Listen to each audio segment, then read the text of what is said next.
महाराज के अद्भुत अलौकिक सत्संग प्रवचनों ने हिंदुस्तान में ही नहीं बल्कि विश्व में एक आध्यात्मिक ज्ञान की क्रांति ला दी है। लाखों श्रद्धालुओं ने हमें इन सत्संगों के प्रसारण के लिए बधाई पत्र भेजे हैं। इसके साथ साथ कुछ श्रद्धालुओं ने कुछ शंकाएं भी हमारे को भेजी हैं। हमने उन सब श्रद्धालुओं की शंकाओं के निवारण के लिए संत रामपाल जी महाराज से भेंट की तथा महाराज जी से उन सभी शंकाओं का निवारण जाना, जिसकी जिज्ञासा हमारे दर्शकों में बनी हुई है। तो आइए अब जानते हैं परम पूज्य जगत गुरु तत्वदर्शी संत रामपाल जी महाराज से आपकी हर शंका का समाधान। महाराज जी, हमने सुना है कि आप जी श्री ब्रह्मा जी, श्री विष्णु जी, श्री शिव जी आदि देवताओं की पूजा छुड़वाते हैं, क्या ये उचित है? ब्रह्मा विष्णु महेश को हम छुड़वा सकते हैं? हम कोई बालक हैं?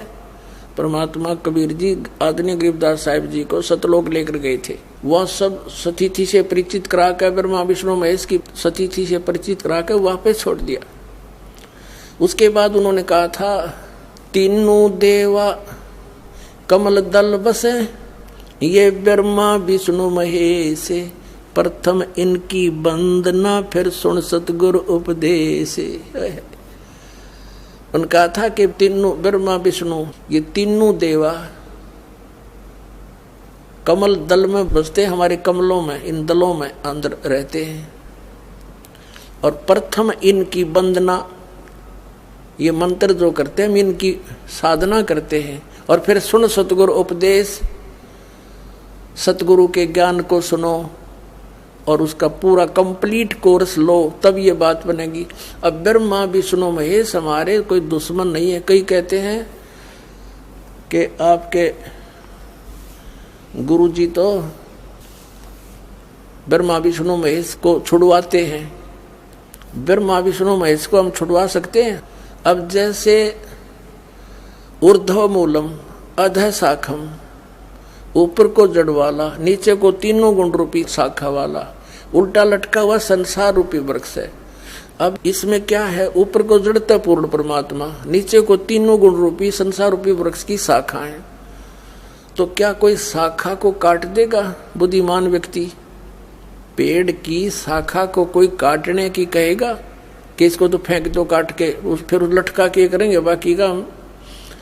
तो कहने का भाव ये है कि जैसे परमात्मा कहा करते कि जैसे हमने भक्ति रूपी पौधा बीजना है और हम नर्सरी से कोई पौधा लाए, कैसे बीजेंगे? उसको गड्ढा खोदेंगे और उस गड्ढे में उसको जड़ों की तरफ से दबाकर मिट्टी में, फिर उस जड़ों की मूल की सिंचाई करेंगे।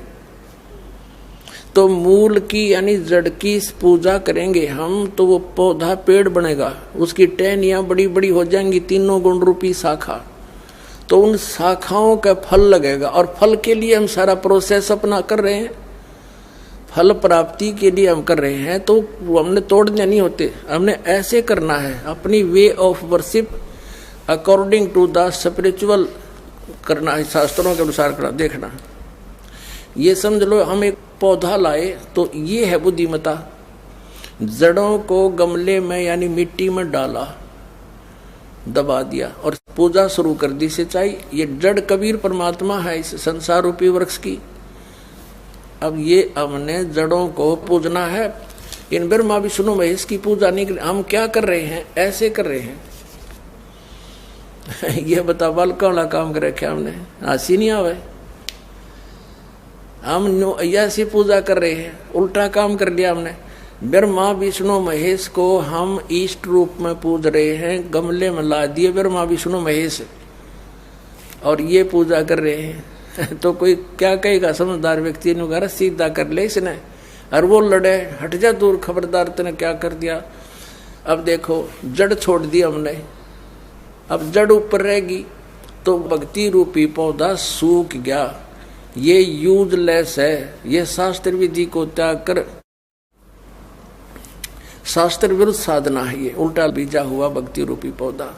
और हमने ऐसे करने को कहा, तो इसमें इसकी पूजा करेंगे भगवान कबीर साहब की, फिर हमारे शास्त्र अनुकूल कर्म बनेंगे।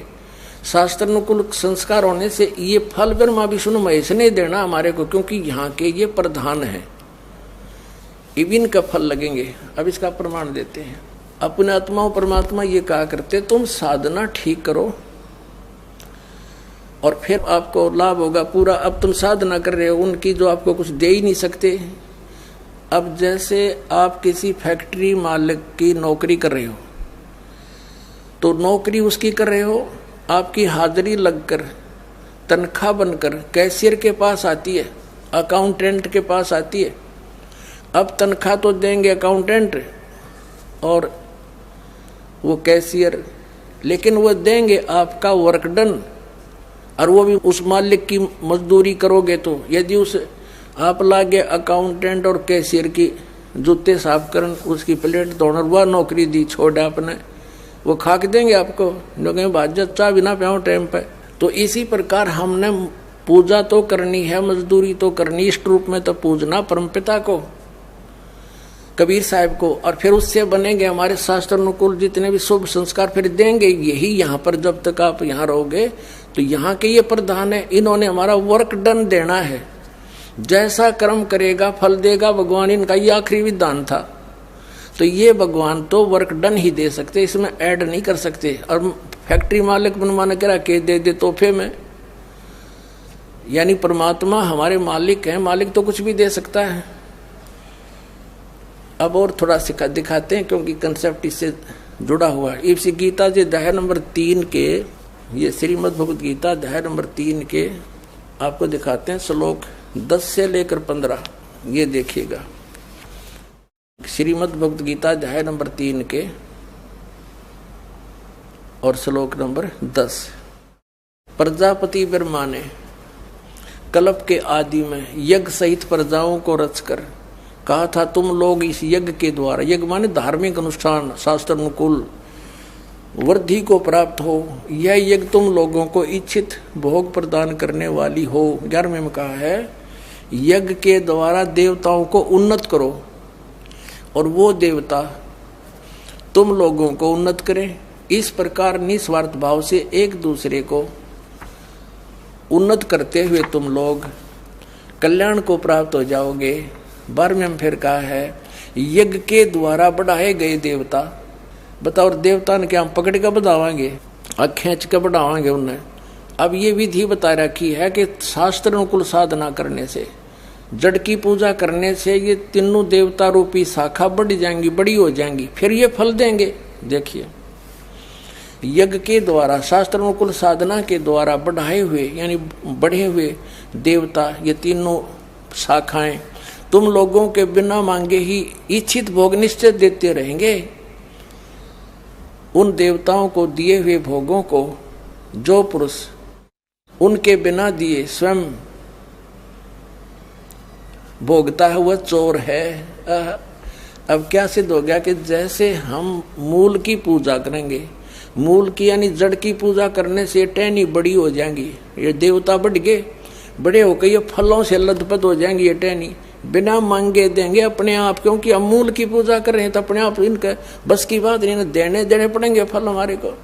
आगे देखो, और जो फिर कहते हैं धर्म दान नहीं करते तो वो तो चोर हैं, वो फिर स्वयं भोगता है बिना गुण को दिए यानी बिना कुछ दान किए तो चोर है।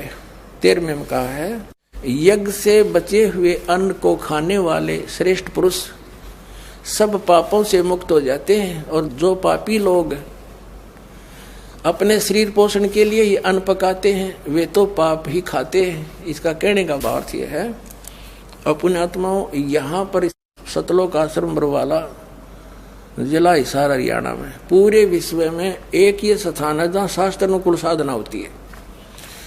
अब ये क्या बता रहे हैं, यज्ञ से बचे हुए अन्न को खाने वाले श्रेष्ठ पुरुष